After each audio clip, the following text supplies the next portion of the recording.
The new Superman film is out, and I wanted to talk about it because I unfortunately left pretty disappointed.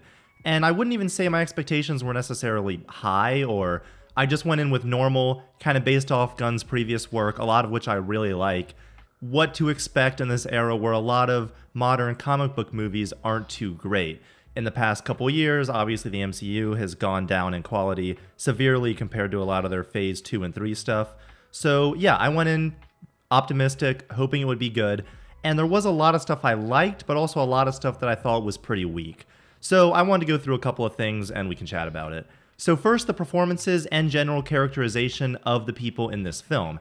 I generally, for pretty much all the cast, feel like the performers did a really good job, and they did a great job embodying the characters, even if sometimes I think the writing was letting them down. David Cornsweet, for example, I think was a great choice. He looks the part, he acted well, and there just is a Superman feeling to a lot of the stuff he does. There are a lot of great Superman moments to his line delivery, and moments where I do think the writing is good, and is what needs to be there for a general Superman vibe. The whole attitude, like the kind of corny, maybe that's the real rock and roll line, the what the hey dude, all that kind of stuff that is corny, but there's stuff in the movie that was silly that didn't work for me, but this is the stuff that did, because it was about the character of Superman, and it was in the way he acted and the way he spoke, and there were things that were in character but weren't undermining other aspects of the film. And that was the kind of stuff that I did really like. Very genuine moments, like talking about how Krypto is scared and alone, and even though it's just a dog, he's got to go out there and save him. And even his whole attitude towards saving, like the squirrel, and the whole aspect of Superman where no life is too small for him to care about is a big part of the character, and I think that was communicated very well in the film. Even when they're doing the evacuation in Metropolis and they show that woman with her pet turtle. Stuff like that is simple, but it communicates the idea well. And again, I feel like James Gunn understood from a character level that part of Superman. He even tries to reason with the engineer and Ultraman during that fight. So generally, I thought Clark was portrayed very well. Similarly, Lois I thought was very good. Rachel Brosnahan killed it in a very fun performance, but an also just compelling performance, I think, that embodied people like Margot Kidder, and she was just characterized well, and personally to me, felt like what Lois Lane should feel like, especially the scenes of her in the Daily Planet. And the interview scene with her and Clark, where they're talking about the conflict in Baravia, and she's like, I think that's almost certainly the case, but I don't know that for sure. Very, journalistic mindset that is in character for her. So I do like that. Also, for our third main cast member, Nicholas Hoult, I thought was excellent as Lex Luthor and played the role so well. He was able to bring so much emotion to it, and the pure hate and envy that he has for Superman, the alien who simply by existing undermines humanity and all of their power. Obviously that's not the case, but that's the way he views it, and I think that he performed very well, and even sometimes when I didn't like writing choices made, I still liked his performance.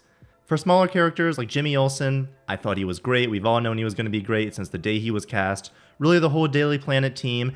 And Jimmy Olsen I also think is where more of the general kind of normal modern movie comedic jokes worked a little bit better. I think they worked well with him as opposed to some other stuff that we'll get into in a sec. Also Nathan Fillion, as always, is funny, enjoyable, and the actor for Mr. Terrific also did a very good job.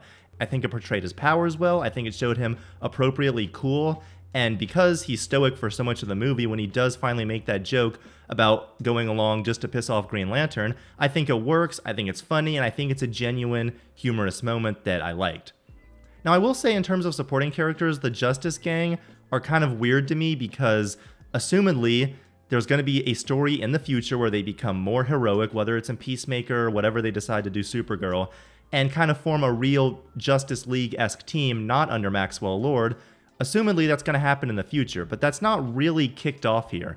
They're very willing in this movie to just let civilians die, like in the kaiju fight. They're clearly very flawed people. And I guess the idea the film was trying to communicate is that Superman is inspiring them, and that's why they go to help the people of Baravia at the end of the film. But, in actuality, he just assumedly asked them to go help, and they did, but we don't see any of that. This idea of Superman inspiring them isn't really in the film, other than just they show up and that's it. There's no conversation shown, there's no real arc. I just wish, honestly, that this was the focus of the movie, which a year ago, I feel like we all kind of thought that would be. It was going to be about Superman inspiring these corporatized superheroes that don't really care about why you are a superhero and what it means to save people. So you take Superman, the original archetype superhero, the template essentially, and you get him to remind them what it means to be a superhero in an era where superheroes aren't as genuine as they used to be, and stuff like that. I wish that's what the movie's focus was on, because I think that's a great idea and just makes sense. And a lot of us thought that's what the film would be about, but that didn't really end up being the case. And I feel like this is the one small part of it that is kind of that same idea, but again, it's very, if that even is what the idea is, it's very shallow and very surface level. So what is this movie about exactly? If you were to pull out, some themes, a character arc for Superman, well, it's about Clark coming to terms with his identity on this world. And I think this starts out well with the interview scene that I talked about earlier and how it establishes Lois's character well, and it also does that for Clark and showing his worldview and his huge desire for good and helping other people no matter what, and that's his sole focus really. And the idea of Clark being an alien obviously is hammered home extremely hard because Lois says it, but also Lex says it a ton of times in the first act of the film. And it's made very clear that he cherishes the message from his parents more than anything, where he interprets it, even though obviously he doesn't know the last part of the message, as them wanting him to do good no matter what. And the scene that Lois and Clark have where they're talking about this, Lois says, "You think everyone you've ever met is like beautiful." And that's a line that I also really like as well and does a good job to characterize Clark in an appropriate way. Then he gets his world rocked with the news that his parents sent him to Earth with the message and intention of ruling over humans. Obviously, the interpretation for that is still kind of up in the air, and I have a feeling the Supergirl movie is going to go into that a little bit more. But because of this, Clark is obviously a little bit discouraged, and now the story is supposed to be Clark embracing how human he is, and his actions and beliefs are what make him who he is, not his physiology or his Kryptonian heritage only, and just where he's from. The conversation with Jonathan Kent is supposed to be the kind of culmination of that arc, where it really hits home and comes together. He says, "Your choices, your actions, that's what make you who you are. I couldn't be more proud of you." I don't think this is a very interesting way to do this at all. In fact, when I saw the scene in the trailer, I said, oh, a scene between Superman and Jonathan Kent. That's going to be great. Like, I can't wait to see that. And it was very short, and it just was the most basic, surface level, first grade, boring way to do this imaginable. Every single children's book for 10-year-olds on the planet says your choices, your actions, that's what make you who you are. And I know that Superman is the classic, genuine, like, that's Superman. I'm not saying this isn't Superman. I'm saying that I just think this entire scene could have been put together really in a much better and well-written way. And I know James Gunn can write much better than that.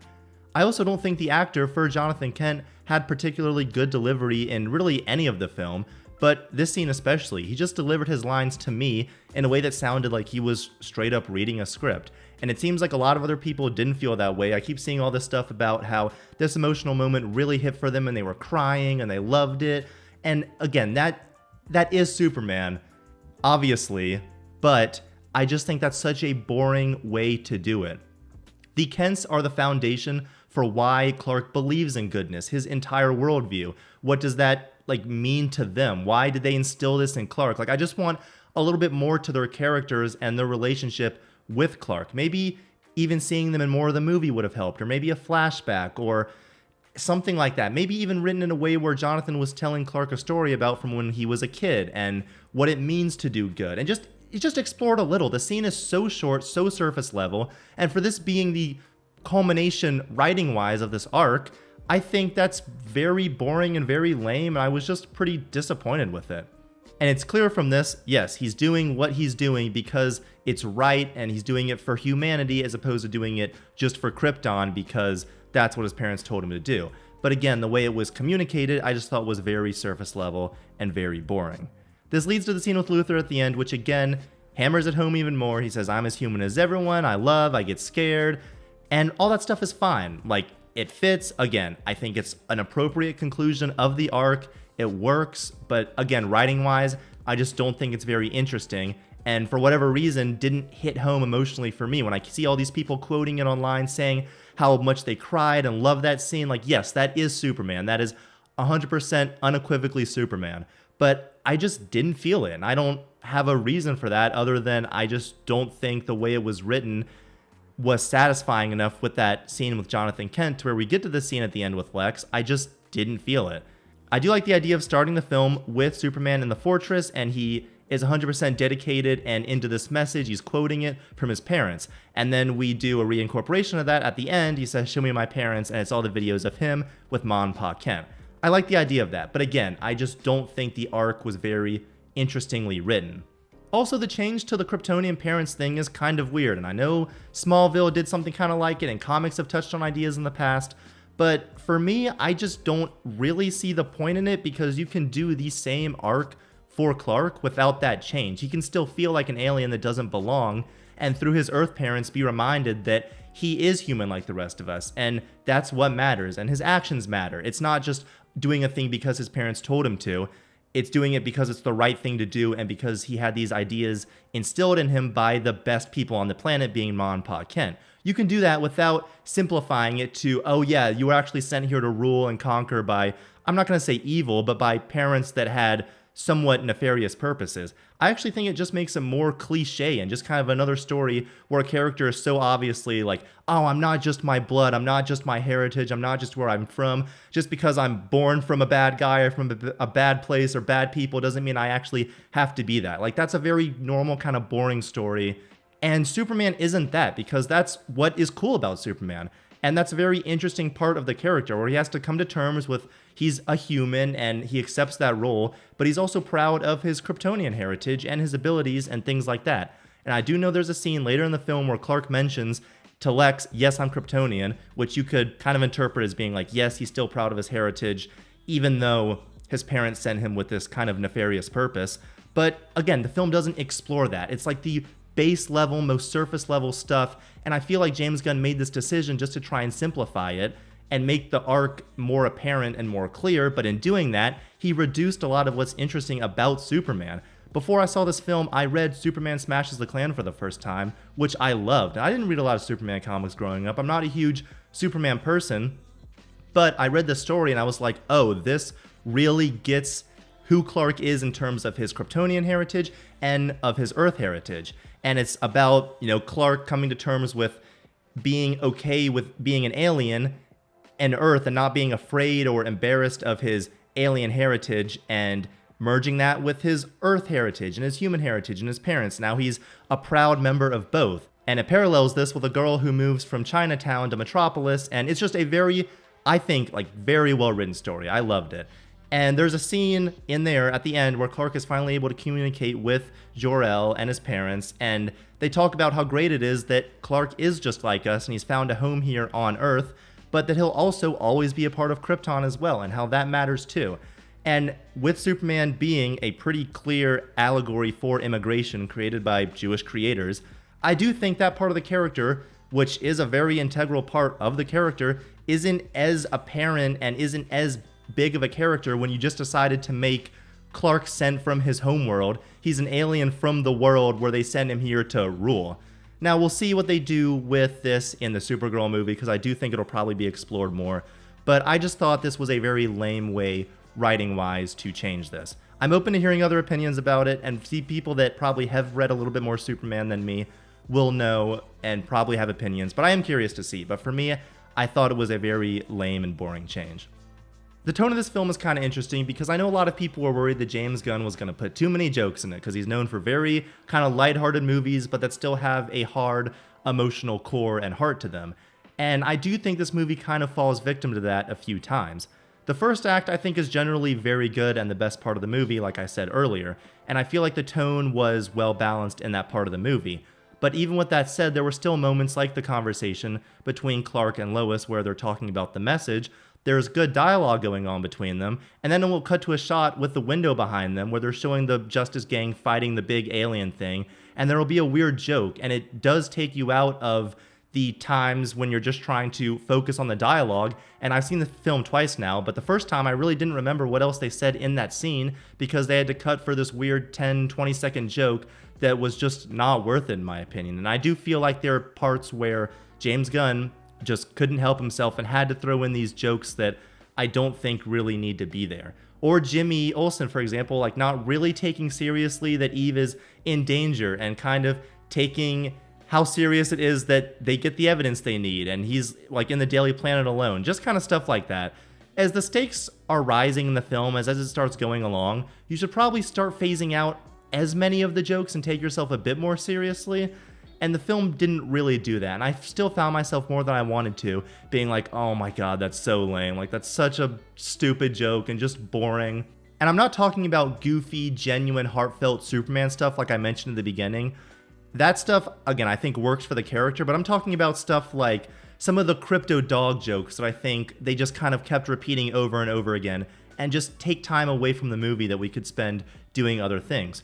Or after Metamorpho and Clark avoid the black hole, there's a pause and he goes, wow, you're so weird. Like when people say Marvel humor, Marvel jokes, he's right behind me, isn't he? Like that kind of stuff, that's so boring. Or they're waiting for the garage door to open up so Mr. Terrific can get his ship.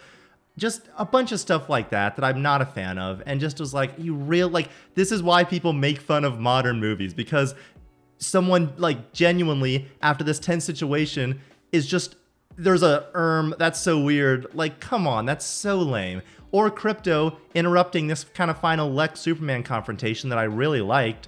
Krypto comes in and just kind of stops Lex from doing his monologue when I would have loved to see, for the first and only time this movie really, these two actors be head-to-head and kind of going off each other. There were a couple other random thoughts I had, mainly about the decision to set this film straight in an already established DC universe and with all this crazy abilities and stuff out there, which again, I kind of struggle with how to balance, because I do like the idea of going right into a very comic booky world, but in that world, if you just have these things that are accepted, like, oh, Lex Luthor can make a clone, and there are these monkeys in this Lex Luthor prison that he has, like, just so many questions start to go into your head, and I'm really not the type of person to try and pick stuff apart a lot, but if it's something like this, where it's just so much crazy out there stuff, and then you take maybe 5 minutes and you start having all these questions and things that don't add up, it does distract from me, and I'm not exactly sure what the way is around that. I think you can have a established DC Universe world. I just think you're gonna have to spend some time writing it well to make sure things make sense and explain it well enough, at least. Because you can do all this wild stuff, you just have to have your rules, right? And I guess it's a bit weird for this movie because I keep seeing the opinion like, oh, it's a comic book movie, it's goofy. I literally saw someone on a review be like, it's a comic book movie, it doesn't have to be well written. Like, we're way past that. This was a sentiment in like the late 90s, early 2000s. Like, we're way past superhero movies just being inherently goofy and bad because they're based off of comic books, many of which are made for children. Like, we're way past that. The Spider-Man movies are well written, but they're also campy. And Green Goblin going, "We'll meet again, Spider-Man," that's about as goofy, campy, and comic booky as it gets. But those movies are still generally well written, and the second one is very well written. And I don't know, I struggle kind of to take all of that in and figure out my thoughts on it. But, I mean, Superman is a nearly 100-year-old character. There's a lot of hokey, campy elements to his character, but there's also an inspirational, genuine, like, heart to the character that really only Superman has. And him being the first superhero, there's something special about that you can lean into in film. And I love comic booky stuff in films. There's definitely comic booky stuff in this movie that I do really like. But I just think this movie, in some ways, I understand people being kind of thrown off when they're shoved into this world with all this overly comic booky stuff, and the film really makes no attempt to explain or dive into things just because they're part of the world and they're part of this comic booky world. But that's also why a lot of people struggle to get into comics and accept comics, because they're just like, oh, well, that's stupid. Like, and that doesn't make sense. And when you throw everything towards the screen like was done in this film, I understand that sentiment kind of going around. The movie started to lose me in the second act with the pocket dimension stuff, just because, again, like we were talking about, the over ridiculousness of it a bit, and just blatantly stupid things like Lex not expecting Metamorpho to betray him. for just no reason really, other than the guy was holding his baby CG baby Joey. But what was the guy holding Joey doing when Superman was in the act of like getting his powers back and Metamorpho was betraying the Lex team? Like, and it just doesn't show him in that scene, and it's only because it doesn't make sense. The brains over brawn callback with Superman like getting Krypto to help him take out the clone was just not really satisfying me. That was stupid. I don't love the clone idea in general. I just think that's kind of whatever. All that stuff aside, there were a lot of production elements that I liked. There was ways it looked that I didn't love, but I generally did like how it looked for the most part. I thought a lot of the CG did look pretty good. There was some rough stuff, but overall I really enjoyed the action, especially the way it was shot, the way that it looks in the first part of that like baseball scene. I love the way a lot of the flying looked. I love the kind of frenetic, almost goofy way it looks when Superman is getting back to the Fortress of Solitude to see the condition of like Krypto and the robots and all that. I like the really like frenetic, chaotic way that's shown. A lot of the James Gunn kind of stylistic choices that you would expect, I did like. I didn't feel it as much, and that they were as well implemented compared to something like Guardians or especially the Suicide Squad. But some good uses of music, some good action, some shots I really liked, some fun editing, and that's still better than the, overall baseline. So, movie overall, I generally, unfortunately, was disappointed by it, mainly due to writing stuff that I talked about. I feel like James Gunn really does get the character and understand the different aspects to it, like Superman protecting this baby Joey during this whole scene. Like, the idea is there. Like, no life is too small to pay attention to. Superman's doing everything he can to protect this baby in this crazy pocket dimension. Like, sure, the idea is there, but the fact that it's this weird CG Minecraft baby zombie looking thing just kind of kept taking me out of it. That's kind of indicative of the whole movie, where I love comic booky stuff, but the writing here just didn't impress me, especially the scene with Jonathan Kent, like I said. Some weird adaptation changes made that I didn't love, and I am glad people are liking it. Like, I love seeing people online be like, I looked at the screen and I just felt tears, and they're like, I love that. Like, I love seeing Superman on screen. I get that people feel that way, and I love that feeling. I felt that in No Way Home and like the coffee shop scene, for example. I was like, that's Spider-Man. Like, I feel, and when you see that for a character that you love, it's a wonderful, amazing feeling. I unfortunately just didn't get that in this movie because I just didn't think blatantly the writing was very strong. There's great stuff, and I think Superman generally was characterized well with a lot of small stuff I appreciated. And there is a good amount of writing stuff I appreciate. There's a lot of characterization stuff I appreciate. There's a lot of performances especially that I like. Action is fine, but this just isn't a movie I liked too much. And it's not a movie that I think is particularly well made. I think it's a movie that captures a Superman feeling fairly well, but I think it does it on a surface level way that just isn't super interesting. So that's my thoughts. Let me know what you all think. I will watch it maybe again at some point, but I have seen it twice now in the past 2 days, and I was able to solidify my thoughts. So let me know what your opinions are if you're a Superman fan. If you're not, what you thought of the movie. Were you a fan? Were you not? Whatever, let me know, and I will catch you on next time. Thanks for watching.